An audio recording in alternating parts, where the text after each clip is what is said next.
আচ্ছা কোনছে আল্লাহ বড় না মানুষ বড়? ধরো গাদা, তুই কার হাতে কার জোড়া দেশ? কোড়ায় আল্লাহ আর কোড়ায় মানুষ। যেটা কবার কইছে ওইটা কন। আল্লাহ বড় না মানুষ বড়? আল্লাহই তো বড়।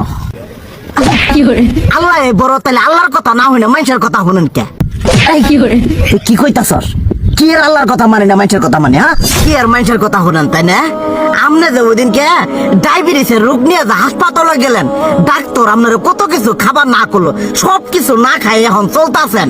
তাহলে আল্লাহ যে আপনারে কইছে যে হারাম খাবার না, সুদ খাবার না, কই আপনি তো কাম কাজ বাদ দিয়ে এলাকার আমাদের টাকা পয়সা না গায়ে খালি ওইলে দিয়েই খান, নিজেরা টেও হালাল ভাবে কামাই করেন না, ওই সুদও তো না করে টিয়া করে লাভ আহে ওইলে দিয়ে দিয়ে চলেন আর পেটা বড় বানাইছেন।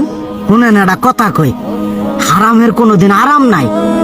হালাল পথে রুজি রোজগার করেন, প্রয়োজনে এড়া বেলা কম খায়েন, তাও শরীর পিণ্ডও ভালো থাকবো, কোনো রোগ বেদও হবো না, আরামও পাবেন, আল্লাহও খুশি থাকবো। তুই আমার এইভাবে বুঝাবি আগে কইলি না কে? আসলে এই বিষয়টা তো আমি কখনো মাথায় এইভাবে নিইনি যে আমাদের কখনো ডাক্তার নিষেধ করলে ঠিকই আমরা নিষেধ মানি, কিন্তু উপর আল্লাহ যে কত কিছু নিষেধ করে দিয়ে সেটা মানি না। আর এই যে হারাম পথে টিয়া পয়সা কামাই করতেছেন, শরীরের মধ্যে দুনিয়া রোগ ব্যাত হয়েছে, দেখা যাইতেছে যা টিয়া হারাম পথে কামাই করতেছেন তার তো বেশি টিয়া মনে করেন জ্বলে যাইতেছে গা বেশি।